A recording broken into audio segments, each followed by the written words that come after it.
Come on. Get in there. Get in there. Get in there.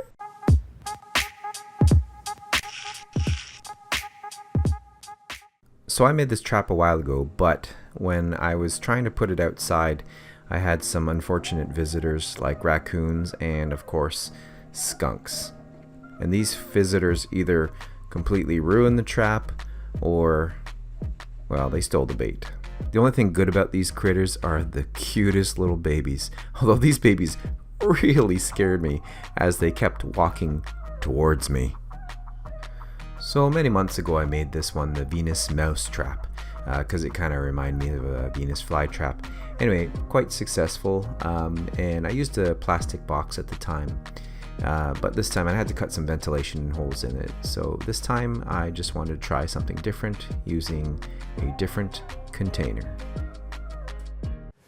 As you can see here, we have our 20 gauge galvanized steel wire that works so well in our first trap. From our Dollarama, I got for $1.50 this wire strainer. It's about 7 inches, but again, use whatever size you have. Now the galvanized steel, then I cut about 16 pieces of wire, each about 4 inches, just under 4 inches long. This mouth opening is the perfect size for the mouse to go in and out, no problem. So I thought, why don't I use that as my template of hole size. This plastic ring around here, I'm going to hot glue over top to reinforce, because this wire mesh seems pretty soft. Here's my circle.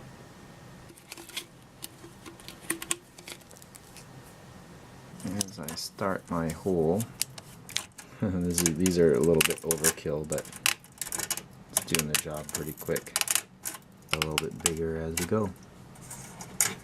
And there's the hole, not bad.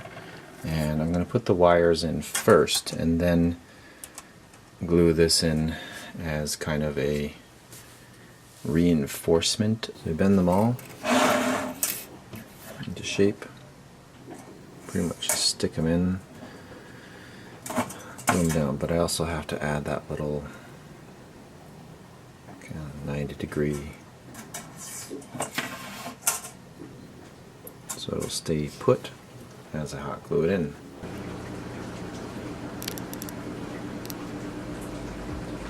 So there it is, all 16 pieces in, and again trying to even out the pieces of wire as much as possible, and again it's enough space for the mouse to comfortably fit through.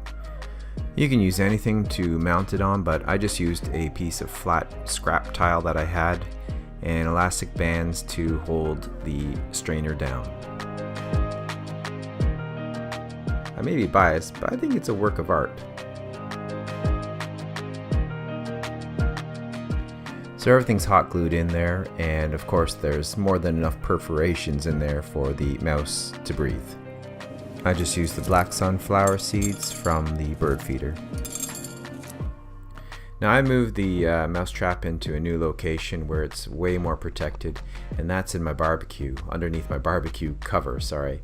And this mouse was in there for quite a while, just exploring the area. I left some seeds on the outside as well to kind of attract, and left quite a few things on the inside. So it took a while, but I finally got it. It does dip in and out and in and out, and is able to, from the top, reach down and grab some seeds. But finally, couldn't reach them that well, and it had to drop in.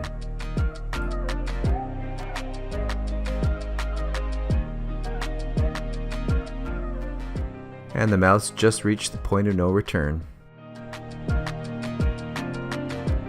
Got it. Now there's no escape.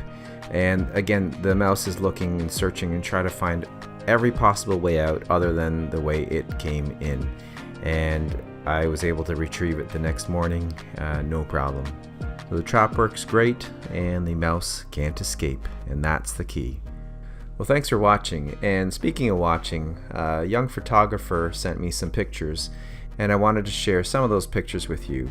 They're wonderful. Thank you, Aaron, for sending those out to me.